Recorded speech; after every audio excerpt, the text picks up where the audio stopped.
ঘরে যার দাম নাই বাইরেও তিনি সম্মান পান না। হরহামেশা শোনা কথাই হতে চলেছে সত্যি। ঘর থেকে তাড়া খেয়ে ঘোড়া রেখে পালানো তাকেও আর কেউ রাখতে চাইছে না। যে দেশের মুখে হাসি ফোটাতে তিনি সব দিলেন, জলের ট্রানজিট, স্থল ট্রানজিট, রেল রুট সবই দেশের মানুষকে বুঝিয়ে ঝুট তুলে দিয়েছেন দাদাদের হাতে। খাই খাই করা দাদারা যত চেয়েছেন ততই পেয়েছেন। তাদের সেভেন সিস্টার্সে যাওয়ার সময় বাঁচাতে বর্ডার নিরাপত্তার কথা ভুলে সবই দেয়া হয়েছিল তাদেরই হাতে তুলে। রবি ঠাকুরের এই গান যেন সেই তরেই লেখা, আমার সকল নিয়ে বসে আছি সর্বনাশের আশায়। যাদের জন্য সর্বনাশকে তোয়াক্কা করলেন না তিনি, সব উজাড় করে দিলেন হাসি মুখে। তিস্তার পানি চাইলেন না, ফারাক্কা হিস্সা নিয়েও কোনো কথা তুললেন না। আদানির থেকে কিনলেন অন্যায্য দামে বিদ্যুৎ। সমুদ্র বন্দরেও যাদের করতে দিলেন অবাধ নোঙর, তারাই এখন মুখ ঘুরিয়ে নিয়েছে। এখন সোজা কথায় তিনি বোঝা, তাকে ছুঁড়ে ফেলতেই সহজ কোনো পথ খোঁজা। যেই সেভেন সিস্টার্সের যাতায়াত সহজ করতে তিনি এদেশের আপা সব করলেন, এমনকি দেশের রেল ও সড়ক যোগাযোগকেও ওদের কথা মাথায় রেখে ঢেলে সাজালেন।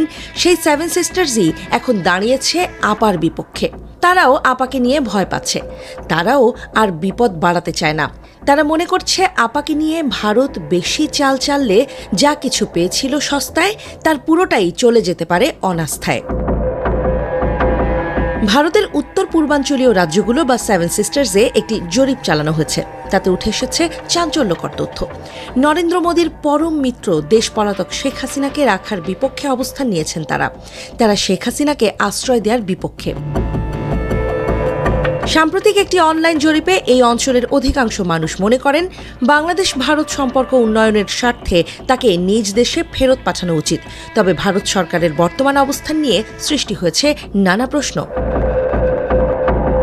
ভারতের শীর্ষস্থানীয় গণমাধ্যম ইন্ডিয়া টুডে NE পরিচালিত mood of the north east শীর্ষক জরিপের ফলাফলে দেখা গেছে আসাম, মেঘালয়, মণিপুর, ত্রিপুরা সহ উত্তর পূর্বাঞ্চলের অংশগ্রহণকারীদের মধ্যে 55% মনে করেন শেখ হাসিনাকে বাংলাদেশে ফেরত পাঠানো উচিত। ভারতীয় গণমাধ্যমগুলোতেও সেই সাথে ভিন্ন সুর।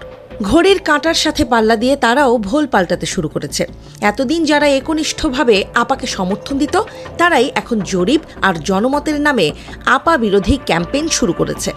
যে ক্যাম্পেইনে রাষ্ট্র ভারতের সুরও পরিষ্কার, তারা আর শ্বেত হস্তি পালতে চায় না। ফল না দিতে পারলে যেমন ফলদায়ী বৃক্ষের প্রয়োজন ফুরায়, তেমন ভারতেও আপার প্রয়োজন ফুরিয়ে যাচ্ছে।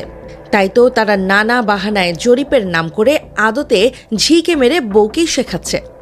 ইশারা ইঙ্গিতে বলে দিচ্ছে, আপনার প্রয়োজন ফুরিয়ে গেছে আপা, এবার আসতে পারেন। সেই প্রক্রিয়ার অংশ হিসেবেই হয়তো আপাকে লাইভে আনা হচ্ছে, যাতে বাংলাদেশ অনবরত চাপ দিতে থাকলে দিল্লি আপাকে সহজেই বলতে পারে, আপনার এই আচরণ কূটনৈতিক শিষ্টাচার বহির্ভূত, আপনাকে রাখাও তাই অসম্ভব হয়ে পড়েছে।